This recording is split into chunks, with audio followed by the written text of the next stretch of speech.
Hello आपको स्वागत है फिर से एक नई वीडियो में। इस वीडियो में हम पढ़ने वाले हैं इंडियन इकोनॉमिक डेवलपमेंट का chapter 11 environment and sustainable economic development. तो चलिए शुरू करते हैं अपने चैप्टर को।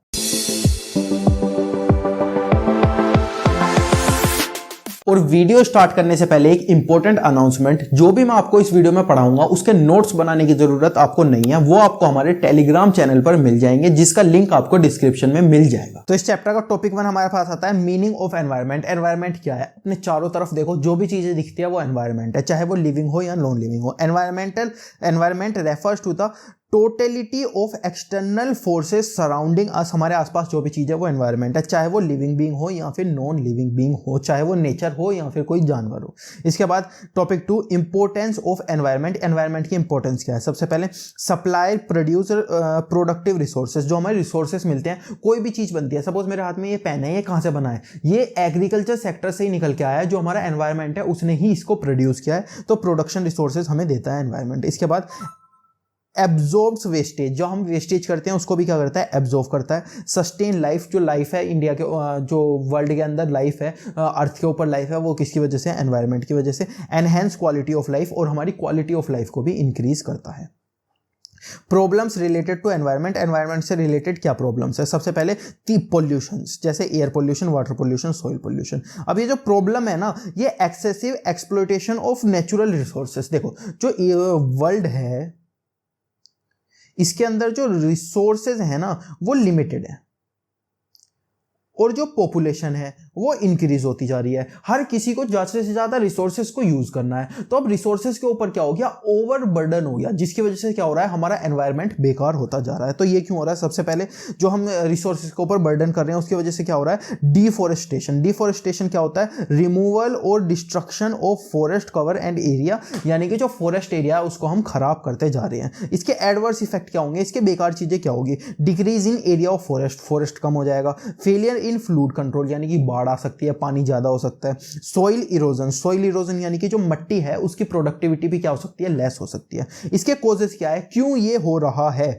जो हम डिफॉरेस्टेशन कर रहे हैं, यानी कि जो हम फॉरेस्ट को काटते चले जा रहे हैं, वो क्यों हो रहा है? Growing demand for would. जो वुड है उसकी डिमांड क्या हो रही है? इंक्रीज होती जा रही है, जिसकी वजह से क्या हो रहा है? फॉरेस्ट को हमें काटना पड़ रहा है। अर्बनाइजेशन, यानी कि सब लोग चाहते हैं हम शहरों में रहे। शहर रहेंगे तो गांव के अंदर आपने देखा होगा ज्यादा फॉरेस्ट होते हैं। अब सब लोग क्या चाहते हैं? गांव की जगह शहर बन जाए। शहर बनेगा तो फॉरेस्ट खत्म हो जाएंगे। इसके बाद इंक्रीज पॉपुलेशन। पॉपुलेशन इंक्रीज होती जा रही है, जिसकी वजह से हमारे क्या हो रहा है? रहने के लिए जगह चाहिए, तो क्या होगा? फॉरेस्ट कम होते चले जाएंगे। Construction of dam. हमें डैम बनाने पड़ते हैं रिवर्स के ऊपर, जिससे कि हम इलेक्ट्रिसिटी जनरेट कर सकें, या फिर रिवर्स का जो वाटर है उसको कंट्रोल कर सके, तो जिसकी वजह से क्या होता है? हमें फॉरेस्ट को काटना पीटना पड़ता है।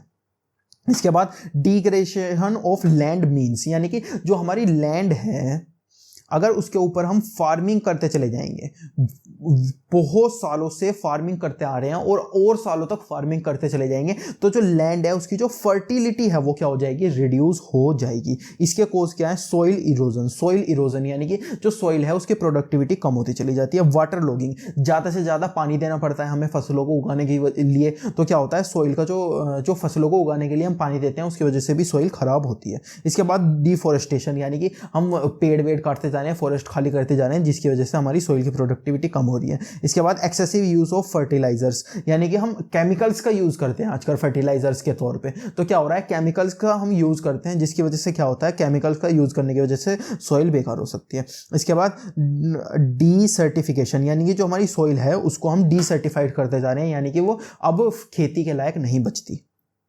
इसके बाद एनवायरमेंटल डिग्रेडेशन, जो हमारी एनवायरनमेंट है उसको डिग्रेड करते जा रहे हैं, यानी कि धीरे धीरे उसको खराब करते जा रहे हैं। जैसे create ecological imbalance. Ecological imbalance हम बनाते जा रहे हैं। सपोज कहीं कहीं पर आपने देखा होगा कि बारिश होना कम होती जा रही है, या पूरी दुनिया में ग्लोबल वार्मिंग की वजह से, यानी कि टेम्परेचर बढ़ने की वजह से क्या हो रहा है? बर्फ पिघलती जा रही है। तो ये क्या हो सकता है? ये इकोलॉजिकल इंबैलेंस क्रिएट कर सकता है। जो हमारा नेचर है उसका जो बैलेंस है उसको हिला सकता है। इसके कोज क्या है? Rabbit growth of population. जो पॉपुलेशन ज्यादा है उनके लिए ज्यादा प्रोडक्शन होता है, ज्यादा प्रोडक्शन होता है, ज्यादा इंडस्ट्री चाहिए, ज्यादा इंडस्ट्री होता है, टेम्परेचर वो ज़्यादा धुआं छोड़ती है, टेम्परेचर बढ़ता है, बढ़ने की वजह से गर्मी होती है, ग्लोबल वार्मिंग होती है। इसी तरीके से हम एनवायरनमेंट को क्या कर रहे हैं, डिस्ट्रॉय कर रहे हैं। रैपिड इंडस्ट्रियलाइजेशन यानी कि इंडस्ट्रीज ज़्यादा होती चली जा रही है।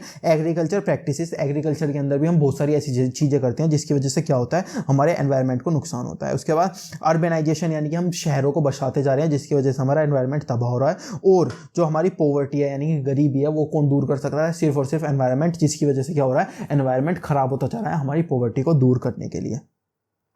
State of environment in India, India के अंदर अभी जो एनवायरनमेंट है उसकी क्या स्टेट है। सबसे पहले एयर पोल्यूशन, फिर पढ़ेंगे वाटर पोल्यूशन। एयर पोल्यूशन के कॉज क्या है, increase in industries, industries India के अंदर ज़्यादा है, इसी वजह से एयर पोल्यूशन ज़्यादा है। पॉइजनस गैस, जो पॉइजनस गैस है, इंडस्ट्रीज गैसेस छोड़ती हैं वो क्या होते हैं, उसकी वजह से भी एयर पोल्यूशन होता है। Gases from motor vehicle, India के अंदर क्या हो रहा है, मोटर व्हीकल इंक्रीज होते जा रहे हैं, number of motor vehicle increase होते जा रहे हैं, हर किसी के पास कार आती है, हर किसी के पास बाइक है, तो क्या होता है, उसकी वजह से भी एयर पोल्यूशन होता है। अब वाटर पोल्यूशन, डोमेस्टिक सेवरेजेस यानी कि जो शहरों का कूड़ा है वो कहाँ पे जाके मिलता है, नदियों में जाके मिलता है, जिससे वजह से वाटर पोल्यूशन होता है। इंडस्ट्रियल वेस्ट, जो इंडस्ट्रीज अपना वेस्ट होती है वो भी कहाँ बहा देती है, पानी में बहा देती है, वाटर पोल्यूशन होता है। डर्टी रिवर्स, जो रिवर्स है वो भी क्या है, डर्टी है, जिसकी वजह से वाटर पोल्यूशन होता है। Thermal power houses, thermal power houses क्या होता है, जैसे डैम्स।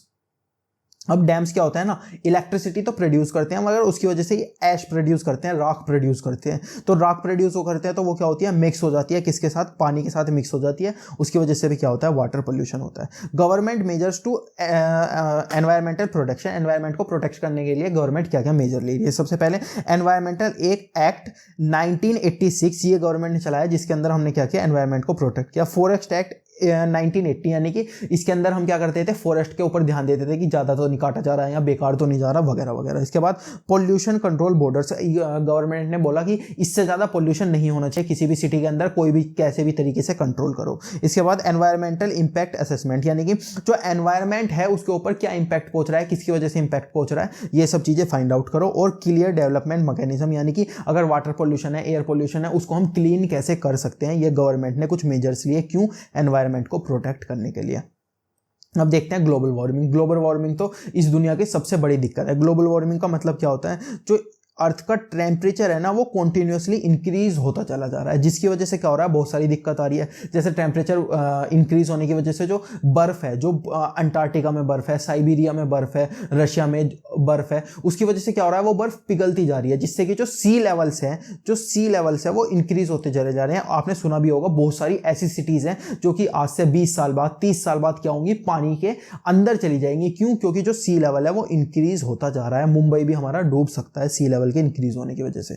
सबसे पहले तो पढ़ते हैं ग्लोबल वार्मिंग की डेफिनेशन क्या होती है। Global warming refers to the phenomena of sustained increase in global temperature due to environmental pollution and deforestation। हम क्या कर रहे हैं, पोल्यूशन इंक्रीज करते चले जा रहे हैं और जो फॉरेस्ट है उसको घटाते चले जा रहे हैं, जिसकी वजह से क्या हो रहा है, ग्लोबल वार्मिंग इंक्रीज होती चली जा रही है। कॉजेज, इसके कॉजेज क्या है, बर्निंग ऑफ पेट्रोलियम प्रोडक्ट, हम पेट्रोल को बर्न करते हैं, हमारी हर गाड़ियों में पेट्रोल डलता है, जिसकी वजह से क्या होता है, ग्लोबल वार्मिंग होती है, टेम्परेचर इंक्रीज होता है। इंक्रीज डिफोरेस्टेशन, हम जो फॉरेस्ट है उनको बेकार करते जा रहे हैं, काटते जा रहे हैं, जिसकी वजह से क्या हो रहा है, ग्लोबल वार्मिंग हो रही है, टेम्परेचर इंक्रीज हो रहा है। रिलीज इन मीथेन गैस, मीथेन गैस की वजह से भी टेम्परेचर इंक्रीज होता है। Increase cattle production, cattle production यानी कि जिसमें केमिकल्स वगैरह यूज होते हैं, वो भी कहाँ जाते हैं, एनवायरनमेंट में, क्या करते हैं, temperature increase, global warming. Effect of global warming, global warming के क्या क्या इफेक्ट है, melting of ice world ice increase, मतलब मेल्ट होती जा रही है, जिसकी वजह से वाटर जो है, वाटर लेवल है सीज का, वो क्या हो रहा है, इंक्रीज हो रहा है। टॉपिकल स्टोन, जो टॉपिकल स्टोन है, जैसे कि बहुत टाइम से बर्फ जहाँ पे जमी हुई थी वो क्या हो रहा है, वो पिघलती जा रही है, टॉपिकल स्टोन्स हमारे पास आते जा रहे हैं। इसके बाद टॉपिकल डिसीज, ऐसा नहीं होता, जो आइस है ना वो हमें बहुत सारी चीज़ों से प्रोटेक्ट कर दिया। जैसे एक बार क्या हुआ था, यहाँ पे आपने सुना होगा अर्थ के ऊपर डायनासोर्स रहते थे, फिर क्या हुआ, उड़ता पिंड आया, वो गिरा और वहाँ पे सारे डायनासोर्स मर गए। अब क्या हुआ, बहुत सारे डायनासोर्स आइस में भी रहते थे, तो क्या हुआ, वो अगर वहाँ पे मरे तो वो आइस के नीचे चले गए। अब जब आइस पिघलती जा रही है ना, तो वो डायनासोर्स के स्कल्स वगैरह बाहर आते हैं, उसके साथ बहुत सारी डिसीजेस भी बाहर आती हैं, जिसकी वजह से हमारी जो ह्यूमन लाइफ है उसको भी खतरा पहुँच सकता है।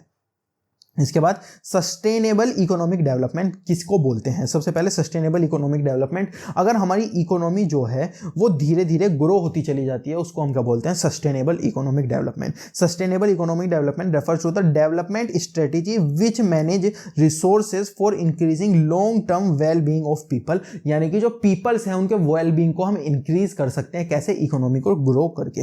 मेन फीचर्स क्या होते हैं? पर कैपिटा इनकम इंक्रीज कर दो, वेलफेयर इंक्रीज कर दो लोगों का। इसके बाद rational use of natural resources, जो नेचुरल रिसोर्स है उसका संभाल के यूज करो, ऐसा मत करो उन्हें खराब कर दो, अपने लिए यूज मत करो, दुनिया के लिए यूज करो, पब्लिक यूज करो। एनवायरमेंटल प्रोटेक्शन, एनवायरमेंट को भी क्या करो? प्रोटेक्शन करो। इसके बाद मेजर्स ऑफ सस्टेनेबल डेवलपमेंट, जो सस्टेनेबल डेवलपमेंट है उसके लिए हमें क्या क्या मेजर्स लेने पड़ेंगे, हम उसे मेजर कैसे करेंगे कि हम डेवलप हो रहे हैं। Green national income equal to national income minus depreciation of national capital. Green national income यानी कि ग्रीन नेशनल इनकम का मतलब क्या होता है? Sustainable development in environmental field.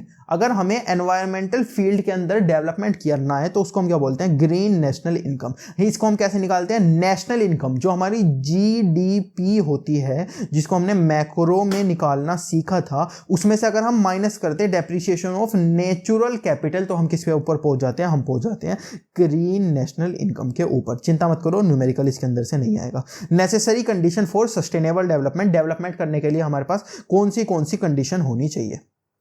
सबसे पहले लिमिटेड पॉपुलेशन हमारे पास होनी चाहिए। पॉपुलेशन ज़्यादा हो जाएगी तो हम ज़्यादा डेवलपमेंट नहीं कर पाएंगे। टेक्नोलॉजिकल प्रोग्रेशन, हमें टेक्नोलॉजी में अपना इंप्रूवमेंट करना पड़ेगा। रिन्यूएबल रिसोर्सेज यानी कि एक बार लगाओ कहानी खत्म, ऐसे रिसोर्सेज हमें डेवलप करने पड़ेंगे। Increase the rate of renewable resources, जो रिन्यूएबल रिसोर्सेज है उनका रेट हमें क्या करना पड़ेगा? इंक्रीज करना पड़ेगा। In efficiency from population should be correct. जो पॉपुलेशन है वो वर्क तो बहुत ज़्यादा करती है। पॉपुलेशन ऐसा नहीं है कि काम नहीं करती, वर्क तो बहुत ज्यादा करती है, लेकिन जो प्रोडक्शन है वो इंक्रीज नहीं हो पाता। इसको हम क्या बोलते हैं? इसको हम बोलते हैं एफिशिएंसी। एफिशिएंसी यानी कि काम ज्यादा करना और प्रोडक्शन कम करना। एफिशिएंसी क्या है? बहुत ज्यादा लो है, यानी कि जो लेबर है उसकी एफिशिएंसी लो है, उसको हमें करेक्ट करना पड़ेगा, उसको हमें ज्यादा करना पड़ेगा।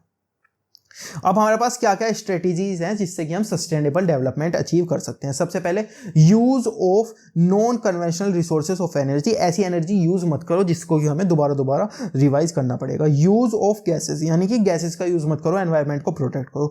Establishment of mini hydro plant, छोटे छोटे डैम्स बनाओ रिवर्स के ऊपर जिससे कि इलेक्ट्रिसिटी मिल सके। एडॉप्शन ऑफ ओल्ड प्रैक्टिस छोड़ो, नई प्रैक्टिस को करो जिससे कि क्या हो सके? जिससे कि हम इंप्रूव कर सके अपनी सस्टेनेबल डेवलपमेंट के अंदर। उसके बाद यूज ऑफ बायो कंपोस्ट, यानी कि बायो कंपोस्ट के अंदर क्या करो? इंक्रीज करो जिससे कि हम क्या कर सके? एनवायरमेंट को बचा सके और एनर्जी प्रोड्यूस कर सके। उसके बाद बायो पेस्ट कंट्रोल भी करवाओ।